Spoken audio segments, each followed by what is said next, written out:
Baterit, ato janë zemra pulsuese e çdo makine elektrike, por le ta pranojmë, janë edhe burimi pafund mitesh dhe konfuzioni. A duhen karikuar çdo natë? Çfarë ndodh me to kur mbarojnë ciklin e jetës? E po, në këtë analizë do të hedhim një sy pikërisht këtyre pyetjeve dhe do të zbardhim gjithçka që vlen të dihet. Shpesh dëgjohet e njëjta histori, apo jo, që baterit janë hallka e dobët e makinave elektrike. Thuhet se kanë jetë të shkurtër, kushtojnë një pasuri për t'u zvendësuar dhe janë një mahth për mjedisin. Por, a qëndrojnë ende këto kritika sot? Me avancimin e shpejtë të teknologjisë, ka ardhur koha të ndajmë faktet nga trillimet. Okej, para se të zhytemi më thellë, le të sqarojmë diçka thelbësore. Bateria që jep atë shkëndijën e parë një makine me benzinë nuk ka asnjë lidhje me baterinë që lëviz një makinë elektrike. E para është si një sprinter, jep një shpërthim të vetëm energjie dhe kaq.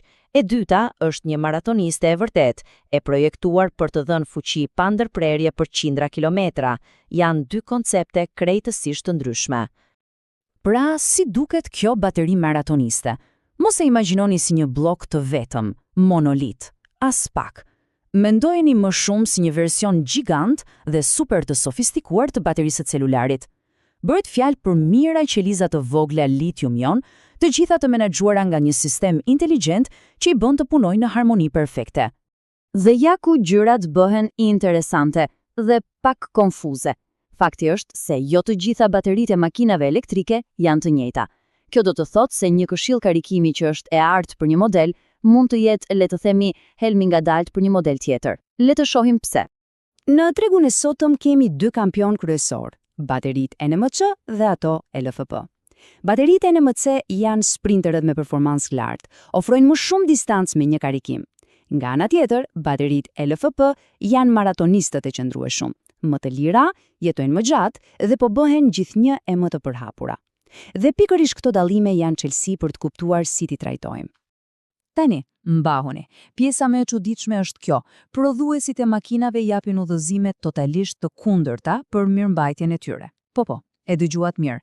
Ajo që rekomandohet për një bateri NMC mund të jetë e dëmshme për një LFP. Si ka mundësi?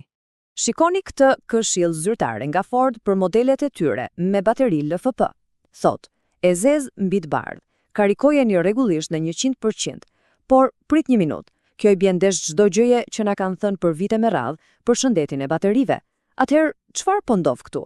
Apo na thon prodhuesi të bëjmë diçka që dëmton baterinë, apo ka diçka tjetër që nuk e dim?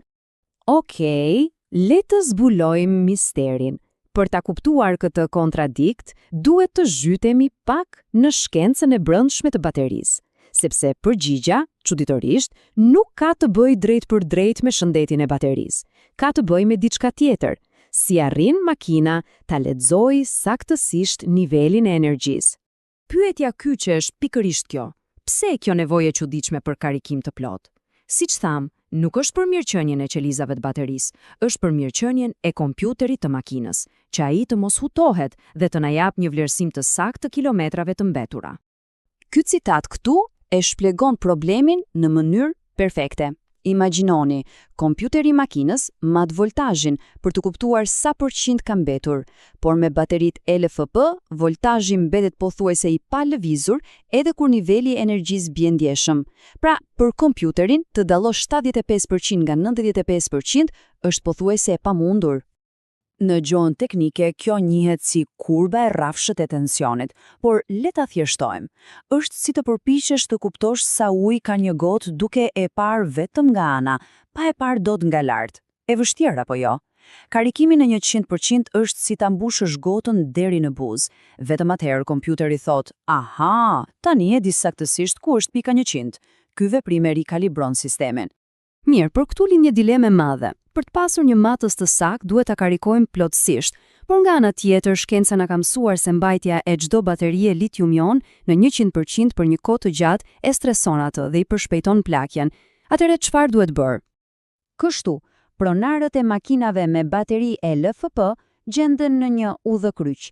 Zgjedhja e parë, ndjekin këshillën e prodhuesit për një matës të saktë, por rrezikojnë shëndetin afatgjatë të baterisë. Zgjedhja e dytë, mbrojnë baterinë duke mbajtur në nivele më të ulta, por jetojnë me atë ankthin e vogël se a do mjaftoj vërtet energjia? Pra, cila është rruga e mesme? Duket se zgjidhja më e mirë është një strategji e balancuar, ja si funksionon. Bëjeni atë kalibrimin në 100% her pas here, ndoshta një herë në javë ose çdo 2 javë. Kjo mjafton për të mbajtur kompjuterin të saktë. Për pjesën tjetër të kohës, mbajeni nivelin e karikimit më të ulët dhe mos u nxitoni ta vini në prizë çdo natë. Në këtë mënyrë, merret më e mira e të dyja botëve, saktësi kur nevojitet dhe jetëgjatësi maksimale. Mirë, besoj se e zgjidhëm enigmën e karikimit. Tani, le të bëjmë një hap pas dhe të shohim panoramën e plot. Ciklin e jetës së një baterie, nga kostoja fillestare e deri tek e ardhmja e saj pasi të dalë nga makina. Pyetja $1.000.000. Sa zgjat realisht një bateri? Ky është ndoshta shqetësimi numër 1. E po, lajmet janë goxha pozitive.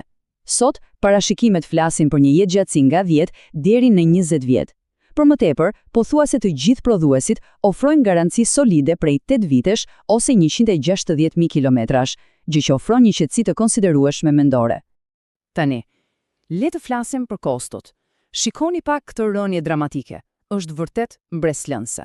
Në vitin 2010, 1 kWh kushtonte rreth $1.700. Sot, po i afrohemi atij pragu magjik prej $100. Pikërisht, kjo rënje e çmimit është arsyeja kryesore pse makinat elektrike po bëhen gjithnjë e më të përballueshme për të gjithë. Dhe çfarë ndodh kur një bateri nuk ka më kapacitetin e duhur për të fuqizuar një makinë? A hidhet thjesht në plera? Absolutisht jo. Në fakt, fundi i jetës së saj në rrugë nuk është fundi i dobisë së saj. Është vetëm fillimi i kapitullit të dytë. Edhe kur një bateri konsideruhet e vjetër për një makinë, ajo ende ruan 70 deri në 80% të kapacitetit të saj. Kjo është një sasi e madhe energjie për t'u hedhur poshtë. Dhe pikërisht këto bateri po gjejnë një jetë të dytë duke fuqizuar stadiume si Amsterdam Arena, duke ruajtur energjinë nga panelet diellore apo duke shërbyer si burime energjie rezervë. Pra, jeta e tyre e dobishme zgjat për shumë vite të tjera. Por pas jetës së dytë vjen sfida më e madhe, riciklimi. Dhe këtu duhet jemi të sinqartë. Deri në vitin 2019, vetëm 5% e baterive ricikloheshin.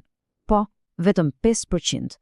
Ky është pa frikë thembra e akilit, e industrisë dhe fusha ku kërkohet përmirësimi më urgjent për të arritur një qëndrueshmëri të vërtetë. Atëherë, cili është vizioni final? Është krijimi i një ekonomie qarkore me cikël të mbyllur. Kompani si Volkswagen po investojnë në fabrika pilot që synojnë të rikuperojnë deri në 97% të materialeve të çmuara si litiumi, kobalti dhe nikeli. Kjo do të thotë që metalet e nxjerra një herë mund të ripërdoren pafundësisht, duke reduktuar në mënyrë dramatike nevojën për miniera të reja. Nga konfuzioni i karikimit te vizioni i riciklimit, rruga e baterisë si një makine elektrike është vërtet komplekse, por kjo na lë me një mendim përmbyllës. A mund të arrijmë një ditë ku bateria brenda makinës së sotme, pasi të ketë përfunduar jetën e saj të parë dhe të dytë, të riciklohet për të fuqizuar vetë fabrikën që do të ndërtojë baterinë së nesërmes? Ky është premtimi i një të ardhmeje vërtet të qëndrueshme.